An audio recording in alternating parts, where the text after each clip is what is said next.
Closing beat, everybody. Happy Thursday.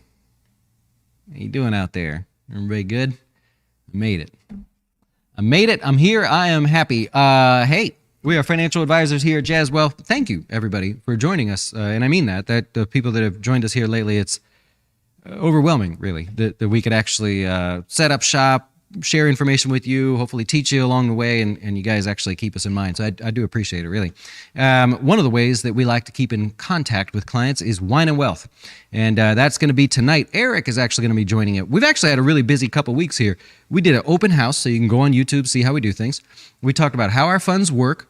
We did the tax loss harvesting and how that works for crypto as well as NFTs, totally different things there. And tonight, Eric is going to be going through Nest Egg, showing you some of the updates and how we can actually put that to use towards your plan, because we like to do financial planning for clients as an ongoing kind of a thing, not just like one time and take a lot of your money and send you on your way.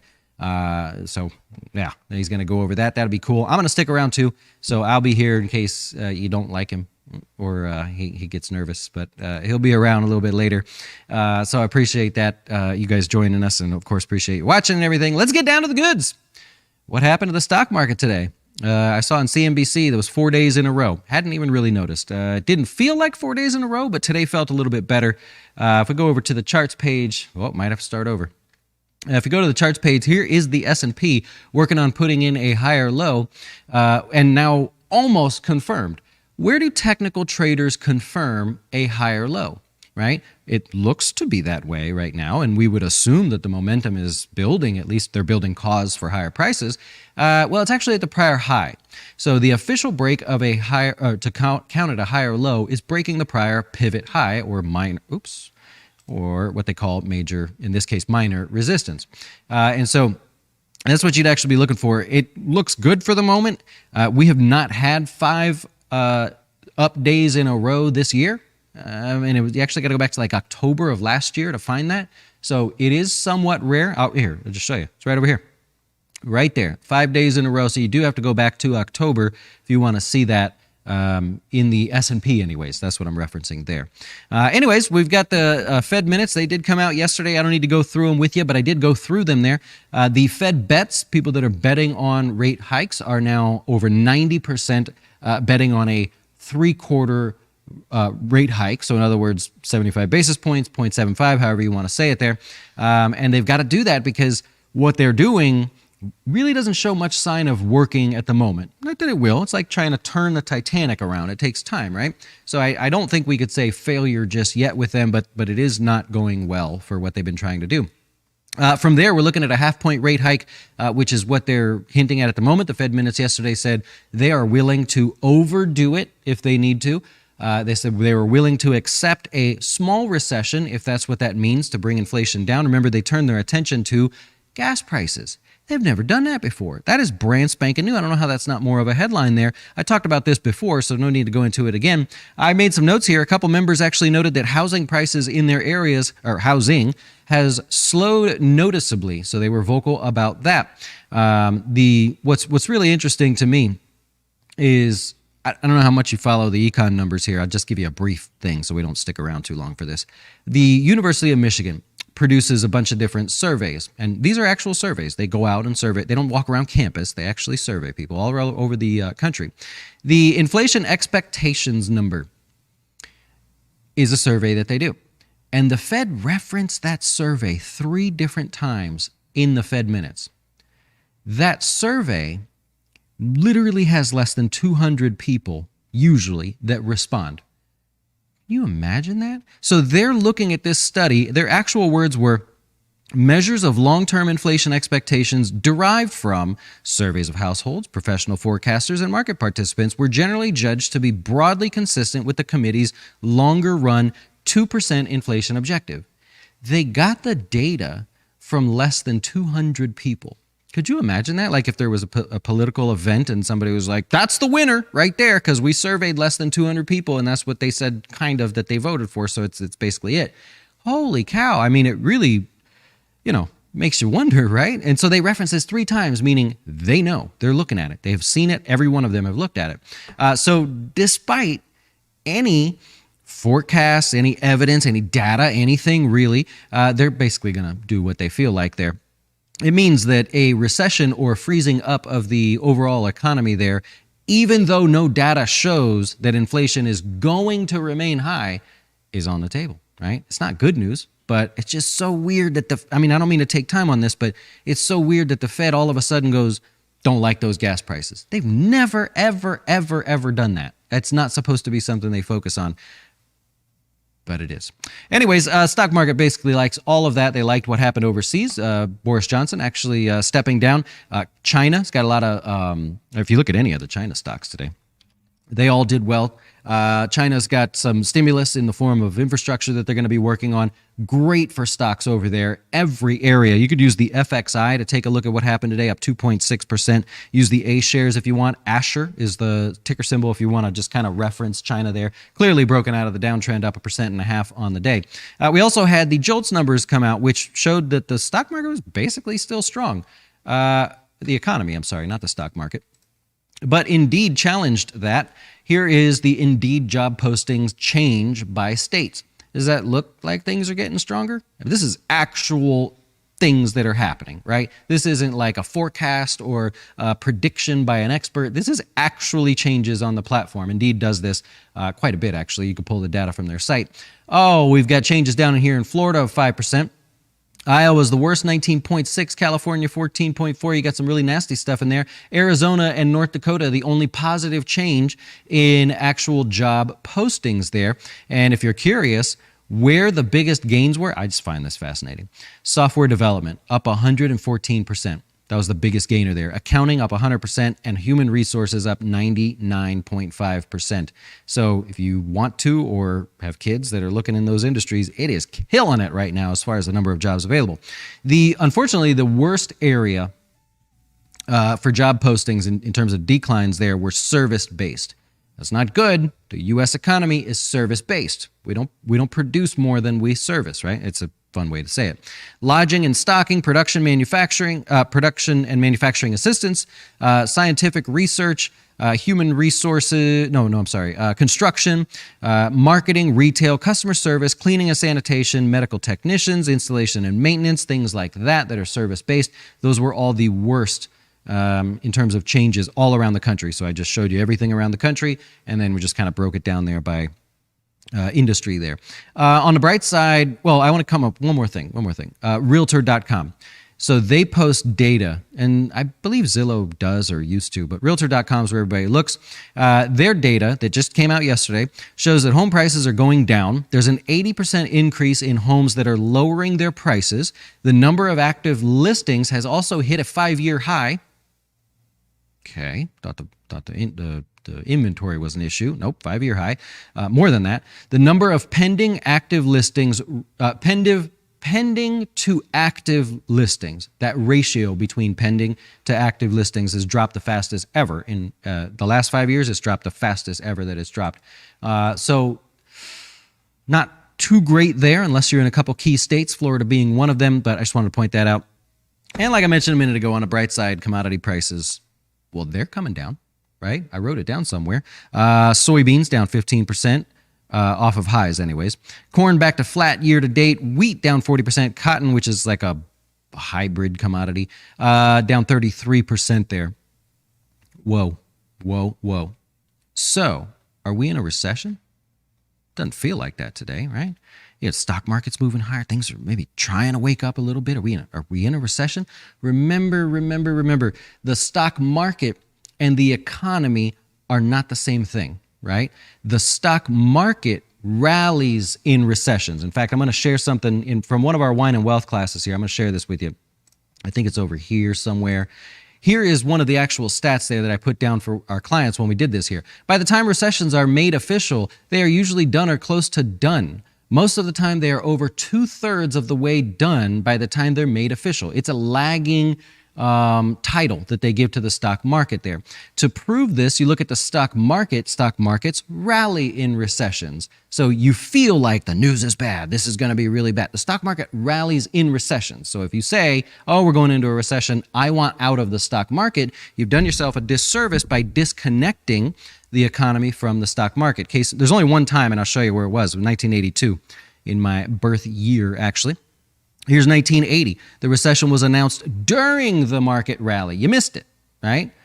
The 1982 is the only time that the stock market had really yet to bottom out, and the recession was yet to be over 2/3 of the way done by the time it was announced. You want to look a little bit further here. You've got 2008 recessions announced. We all remember that, right? You went through that one there. We made one little lower low, and then the rally started. It took us basically to this point here. The recession during COVID.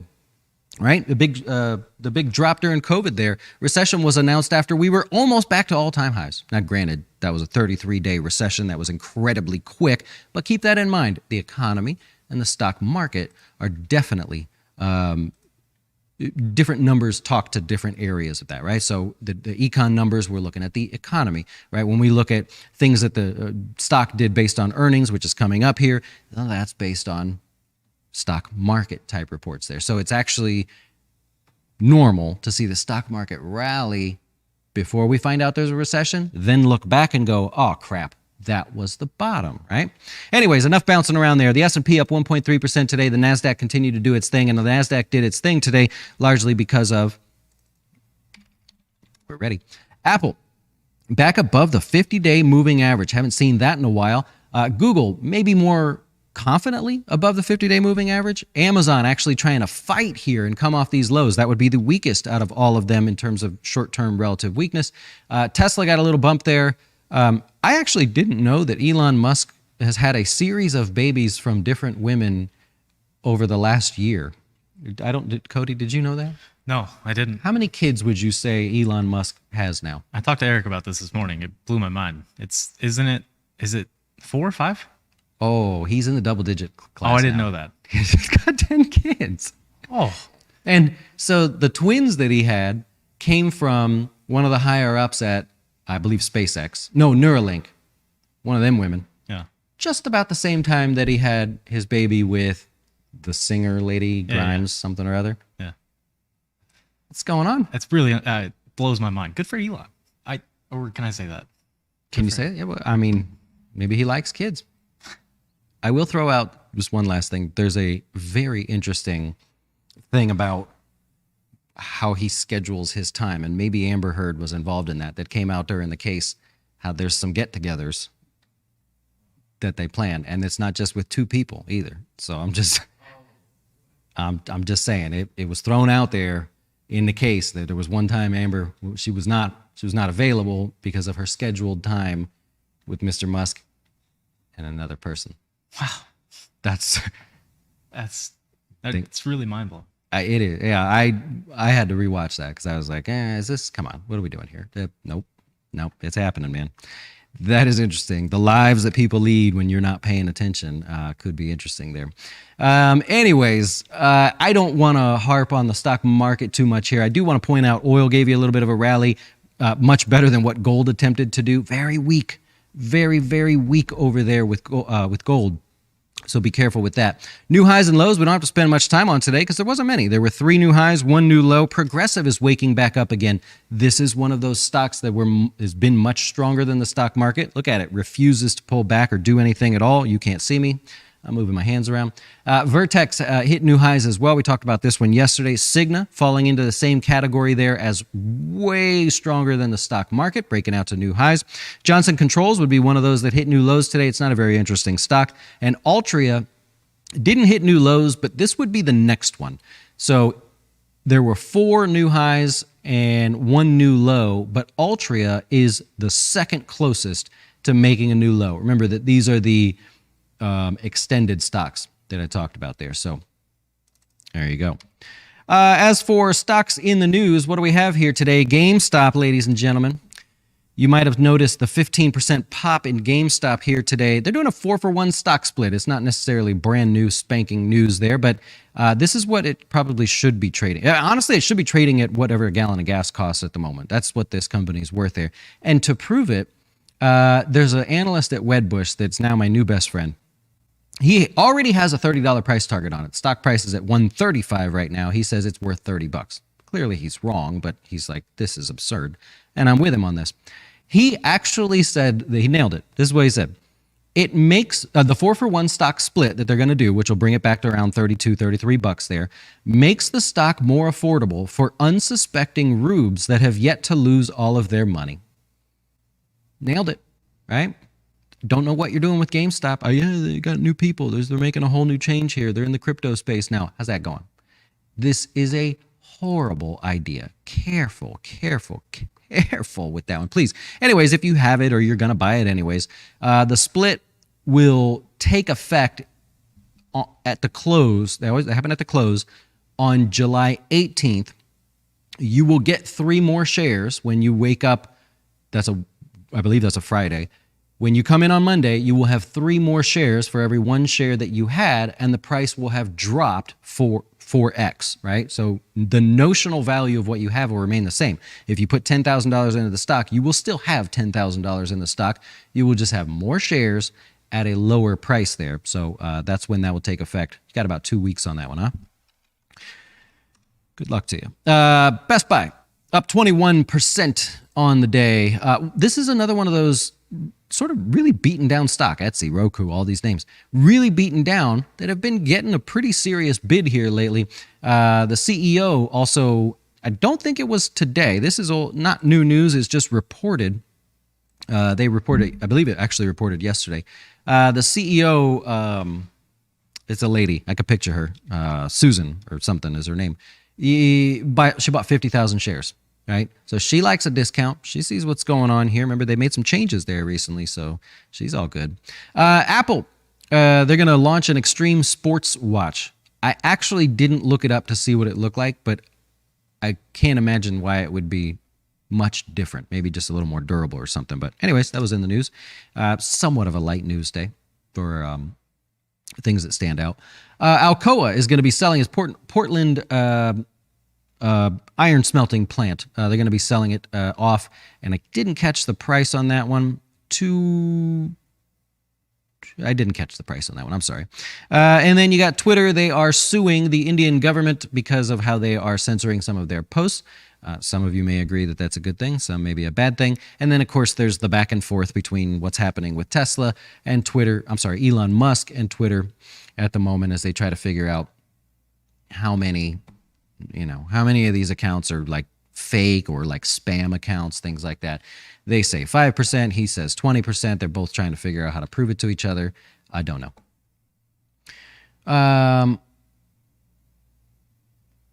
Yeah. Oh, Harry, you don't agree? I would love to find that clip because, and I'm sure it's not hard to find because the whole thing was recorded, right?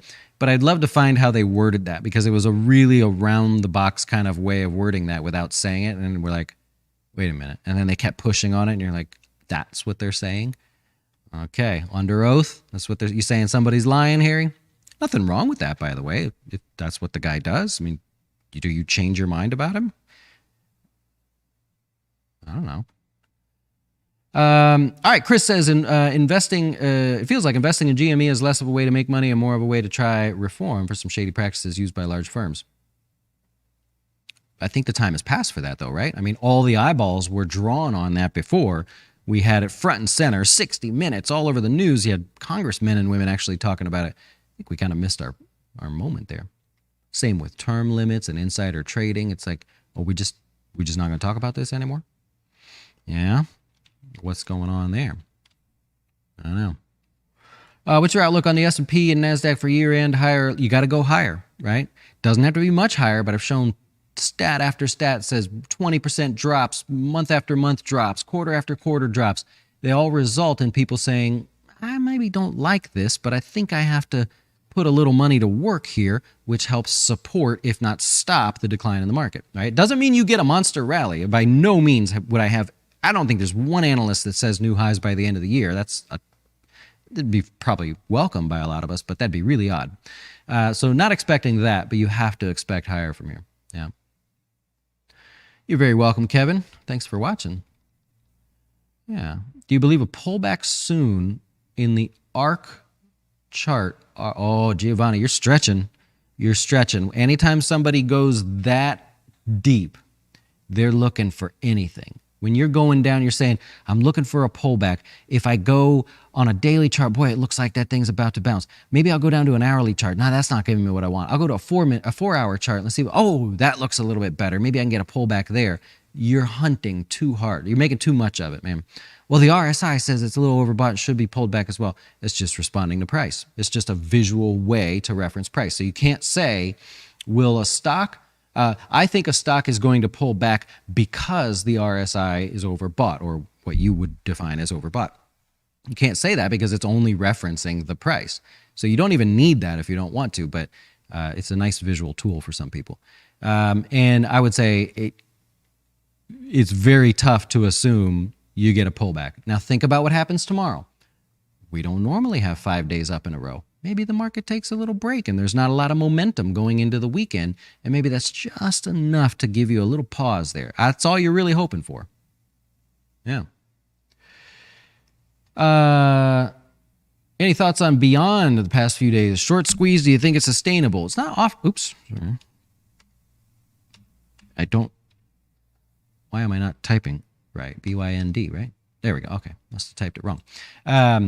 It's hard to say that you're looking at a short squeeze to start from this point.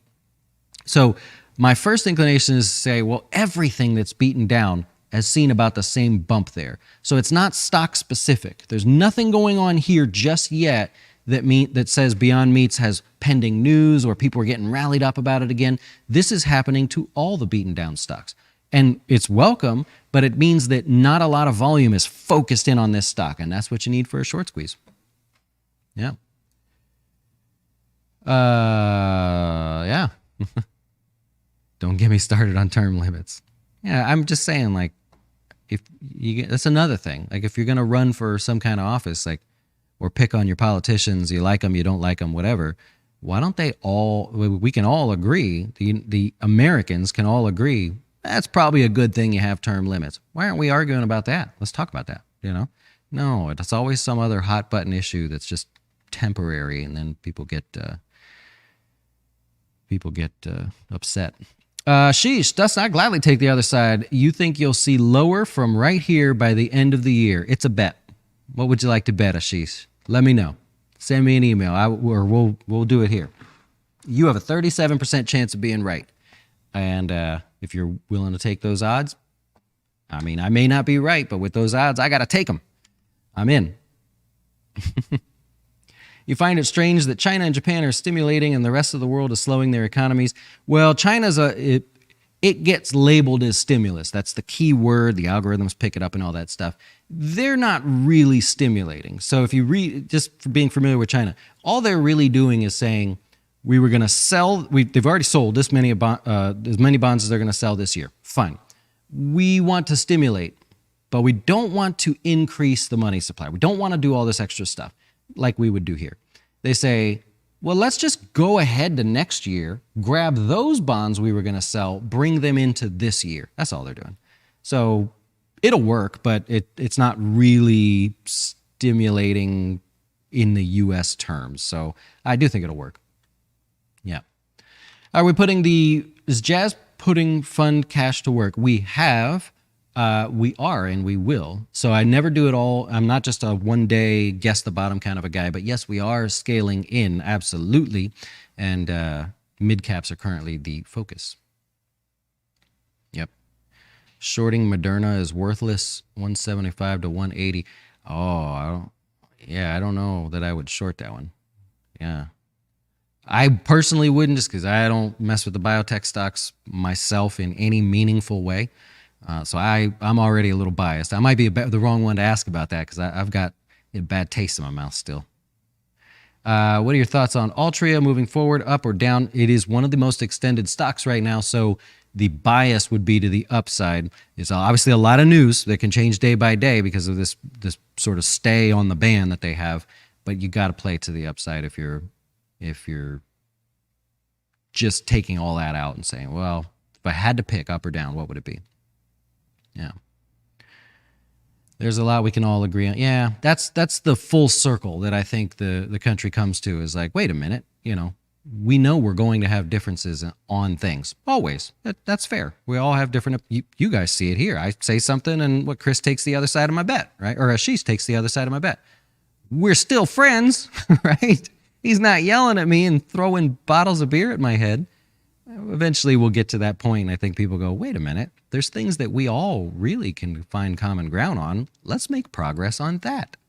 Someone will bring it together. I don't know who it is, but yep. All right. Well, I have to help Eric get started for the Wine and Wealth here tonight. We want him to have a good time. He's looking forward to it, and I am as well. If you are one of our clients and we are planning with you using Nest Egg, or you like to dig in there and you're doing some planning too, we'd like to share some of the updates with you and things that will make your life a lot easier and more detailed so that your plan is tighter, right? Help you keep your dough straight. That's our fun way of saying that around here. If you're interested in joining us here at Jazz Wealth, well, that's it. Actually, you can type in DOHSTR8 and you'll end up on our page. Did you know that? Does that work, by the way? That works, right? That still works. Okay, good. I say things at times that don't make sense. All right. Enjoy the rest of your day. We'll see you later if you come into Wine and Wealth. And other than that, have yourself a great evening.